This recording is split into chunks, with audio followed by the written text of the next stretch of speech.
Halo Mami-Mami Katolik, apa kabar? Hari ini saya bersama dengan Joey, anak saya yang paling besar. Luar biasa nih ceritanya kalau anak saya bersedia untuk jadi tamu Mami Katolik hari ini. Bersyukur banget punya keluarga yang begitu support sama saya dalam segala hal. Dan karena Joey punya cerita yang menurut saya menarik, makanya saya minta Joey untuk jadi tamu Mami Katolik hari ini. Kita mami-mami kalau punya anak-anak yang masih kecil, kita pasti punya kekhawatiran ya. Anak ini nanti kalau gede ini jadi apa sih gitu ya. Waktu Joey masih kecil, terus terang anak pertama ya, saya banyak kekhawatiran tentang dia. Saya nggak tahu dia bakal bisa jadi anak yang mandiri nggak, gimana ya. Ya itulah pikiran seorang mami. Tapi sekarang Joey umur 20, Joey kuliah tahun ketiga, dan dia udah mengalami pengalaman-pengalaman yang banyak. Syukurnya saya sangat-sangat beruntung bahwa anak saya mau cerita sama saya tentang kesehariannya dia, apa yang dia alami, stres-stresnya dia, apa yang dia nggak suka, dan lain sebagainya. Kita beberapa minggu yang lalu ngobrol-ngobrol ya kok ya, tentang sesuatu hal, terus dia ada mention sesuatu yang membuat saya tuh wow, selama ini apa yang sebenarnya ditanamkan mungkin ya di dalam keluarga kita gitu ya, dia alami sendiri. Koko langsung mulai aja ya cerita ya.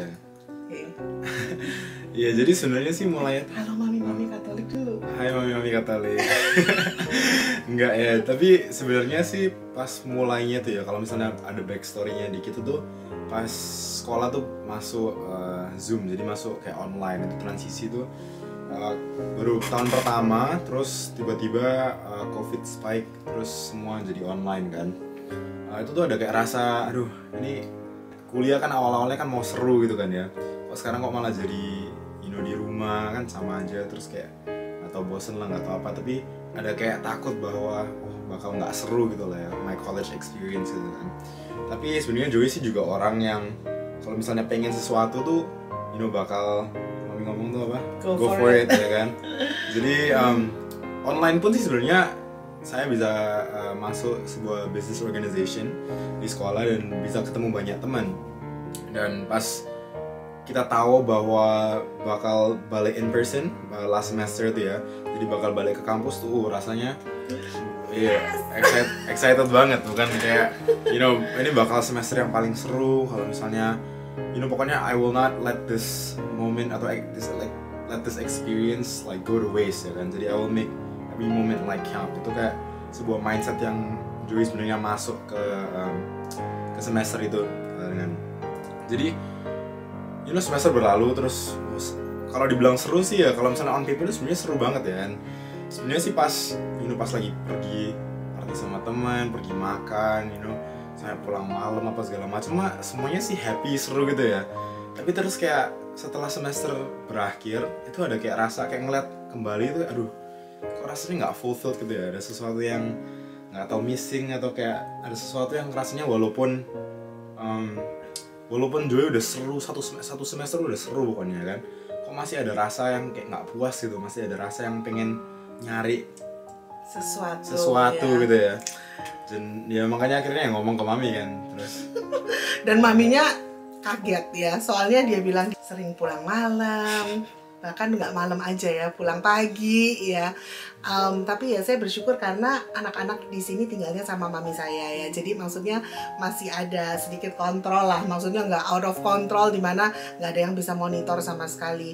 Karena saya sudah tanamkan dari kecil ya, maksudnya sebelum mereka berangkat ke Amerika untuk sekolah itu udah di yang ya, udah dibilangin kamu harus gini, jangan gini ya. Kita sebagai orang tua pasti akan memberikan semua advice yang menurut kita baik untuk anak ini, dan kita juga memberikan dia kepercayaan gitu ya. Jadi kita nggak sebentar kamu gini ya ya, jadi kamu nggak pernah ngerasa kayak dikekang atau gimana. Kita tetap memberikan anak-anak ini keleluasaan. Cuman kalau udah melampaui batas ya kita ingetin lagi, kok tiap malam pulangnya malam, ayo jangan kayak gitu, nanti naik khawatir ya. Soalnya waktu mereka mulai offline itu, Joey ceritanya, iya mam, aku tiap hari party, tiap hari pulangnya malam, pagi, kadang-kadang diajak minum gitu ya. Oh ya, saya deg-degan lah ya, sebagai seorang mami saya deg-degan.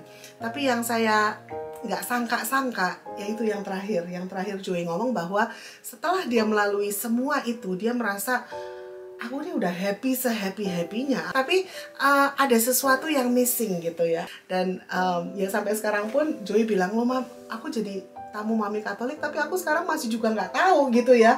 Aku bukan jadi orang yang religius, atau maksudnya aku nggak bisa kasih apa ya nilai spiritual. Tapi menurut saya nggak apa-apa ya, karena kita sebagai manusia itu pasti mengalami hal-hal yang seperti itu.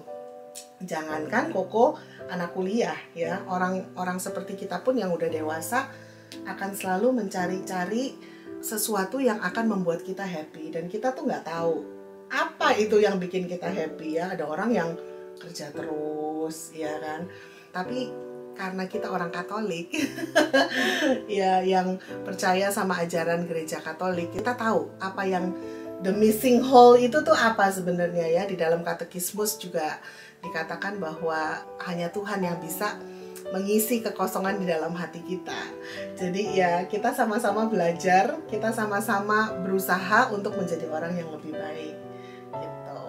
Itu sih sebenarnya pas yang kayak sesuatu yang Joey sadar tuh ya, walaupun kayak tahun pertama itu, walaupun Joey kayak maksudnya temen sih nggak banyak ya, paling temen cuma paling ada kayak 3-4 orang nih pas pertama kali masuk kuliah.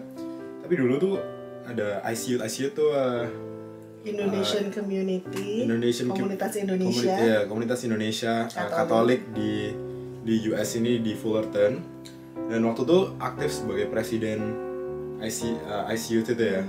Itu walaupun maksudnya kayak nggak banyak teman, nggak party, nggak apa segala macam, tuh kayak rasanya tuh udah peace gitu ya kan, nggak ngejar sesuatu, kayak nggak ada rasa, aduh kok rasanya ada lah, maksudnya kayak kadang-kadang waduh pengen pergi apalah, pengen seru-seruan, cuman ya kayak mungkin yang semester lalu yang kayak nggak ada tuh kayak balance-nya ya.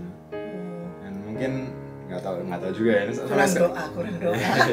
Sampai sekarang pun masih kayak suka bingung kan, kayak kalau misalnya happy kok bisa nggak fulfilled kan. Orang kan mikir kalau misalnya kamu udah have fun kan pasti happy, bakal pasti fulfilled, tapi ya realitanya ya enggak. Realitanya kalau kita nggak melibatkan Tuhan, biasanya happy belaka gitu ya. Maksudnya happy bukan kebahagiaan yang sejati yang kita dapetin gitu kan ceritanya. Ya gitu aja sih ya. Thank you Koko udah mau sharing.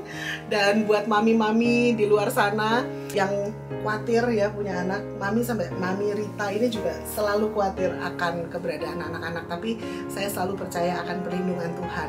Zamannya saya dulu masih muda juga sering tuh pergi-pergi, tapi dengan teman-teman gereja gitu ya, pergi-pergi sampai malam. Papi mami saya juga sangat-sangat khawatir, dan waktu itu mereka doa sih doa ya, tapi saya punya doa andalan tuh, yang doa malaikat Allah ya. Saya biasakan anak-anak begitu duduk di mobil, ingat Tuhan ya, bikin tanda salib, dan kita percayakan saja anak-anak kita kepada perlindungan Tuhan, dan pasti Tuhan akan memberikan yang terbaik. Terima kasih teman-teman semua, sampai ketemu ya di video yang selanjutnya.